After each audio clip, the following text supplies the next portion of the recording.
Hi, my name is Charlotte Hollingsworth, and I'm a Stampin' Up! Demonstrator.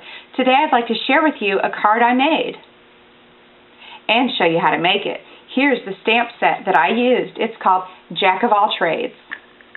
So to start off, what I'm going to do is get out a piece of Whisper White cardstock, and it is at 3 3/4 by 5 inches. What I'm going to do is I'm going to do some brayering. So I'm going to start with my Daffodil Delight. And I'm going to just coat it up with quite a bit of ink here. And then I'm going to start off the side and fade in. And you're going to work that back and forth with firm, consistent motion. I think one more good inking will probably get all the daffodil color that I'd like to have in there.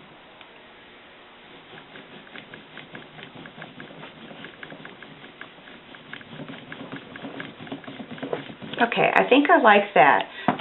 Okay, next I'm going to take my 1 3/4 circle punch, and I'm going to punch out a circle off of one of these sticky notes. And then I'm going to take this circle and I'm going to lay it up here in my upper left corner. And then I'm going to load up my brayer with my pumpkin pie ink pad. And then I'm going to work that down into there, just like I did the Daffodil Delight. Okay. And then I'm going to take my Tangerine Tango. I'm going to load that up really good and work that in as well.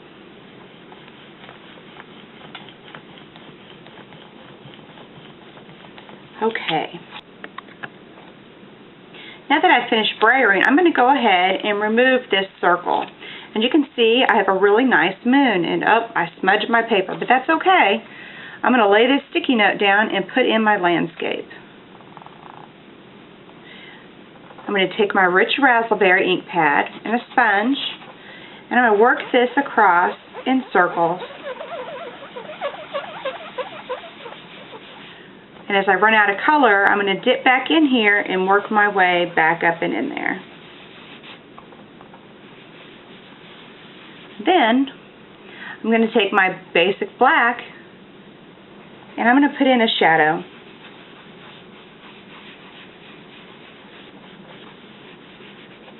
I think that's just about how I'd like to have it. So I'm going to pull up the sticky note, and I have a landscape line. Okay, so I'm going to take my Stampin' Up! Spider Web textured embossing folder, and I'm going to put this in here, the ink side up, and then I'm going to roll it through my Big Shot.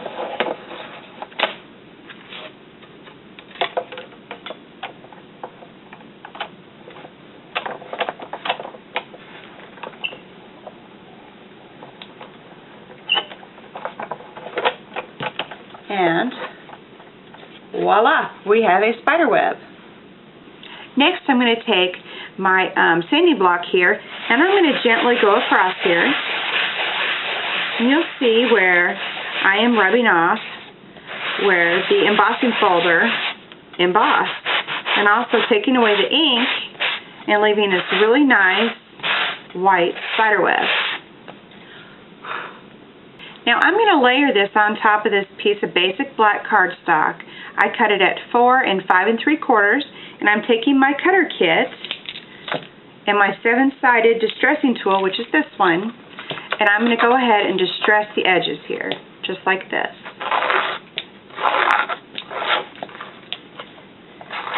It only takes a few seconds and it adds great texture to your card.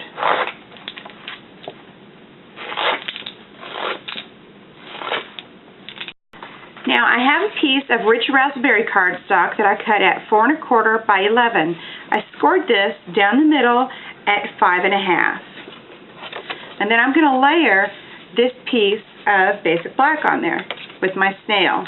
Now I'm going to put a little bit more snail on here than I usually do, because there's a lot of elements on this card, and I don't want any of them falling off because this level is not secure.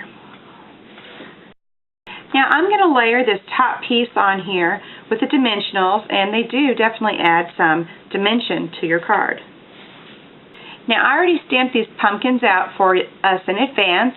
I used pumpkin pie cardstock with pumpkin pie ink, and then basic black for the faces and old olive for the stem. And I also used basic gray cardstock with basic black ink to stamp the hat. Now I've already cut these both out, and I'm going to go ahead and add them to this top layer. I'm going to put the big pumpkin over there, and then I'm going to put this one right about there. Now to make my sentiment, I'm going to use this stamp that says Trick or Treat, Scary and Sweet from the Grateful Greetings stamp set.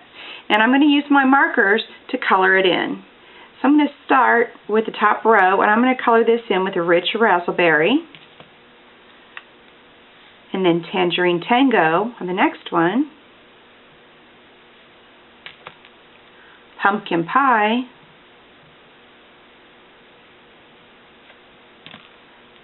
And finally, Old Olive. Now this is a great way to color your stamps instead of actually coloring in what you have stamped.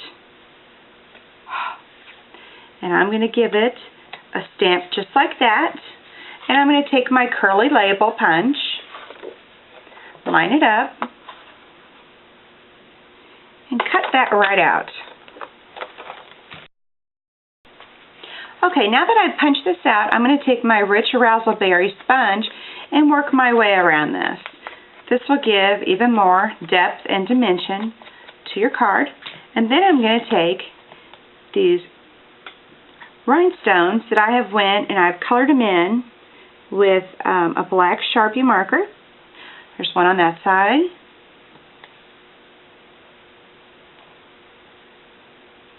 And one on that side. And I put 2 dimensionals on the back side for even more dimension. And I'm going to put that right there in the corner. And I'm going to call that done, folks.